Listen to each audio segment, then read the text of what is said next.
How you doing, man? I've just had an idea, because I can't use downstairs at the moment, right? But as part of my little Iron Maiden thing, I've got some Iron Maiden followers out there, and I'm part of an Iron Maiden Facebook club and all that. One of the funniest things ever, one of the craziest things any rock and roll band have ever done, to my knowledge. Years and years ago, I think 1984, I'll play it in a minute, so it goes on for a while.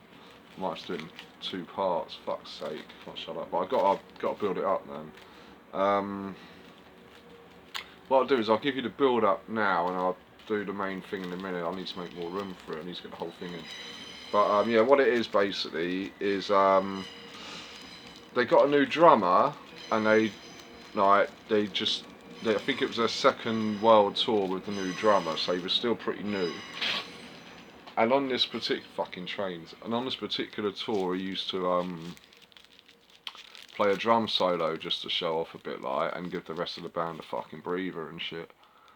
And basically, the bass guitarist, who's also the boss, basically, of the band, Steve Harris, one of the best bass guitar players, songwriters, composers, mate. Fucking hell, I'd go that far.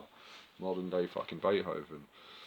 Nianyway, basically his bass is fucked up and needs more time to fix it. So he's not ready, so he's just saying, get a message to Nico, drummer, that I'm not fucking ready yet, so just carry on with your drum solo until you get the nod, like. And he's like, alright.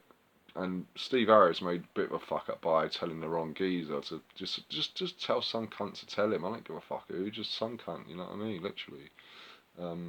Some cunt, that'll come in later, trust me.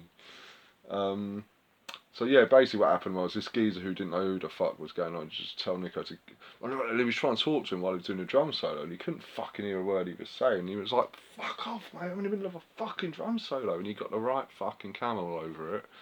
And afterwards, they have a fucking massive row about it, but no one even noticed. Like, they just thought he was banging away. I fucking noticed, he says, and basically there's a whole argument backstage about it between the drummer and the bass guitarist. It sounds like a fucking Ray Winston film, man. If you didn't know better, you'd think someone was watching Neil by Mouth and shit. Too funny, mate. I've been listening to it since I was about 8 years old. It fucking makes me piss myself every time. Basically the singer comes in and he just thinks this is some funny shit, these two fucking going on and on. So the singer, Bruce Dickinson, he starts recording it on a little Walkman, and we pick it all up from there. This big row about him fucking up his drum solo is hysterical, mate. I'll stick it through in a minute.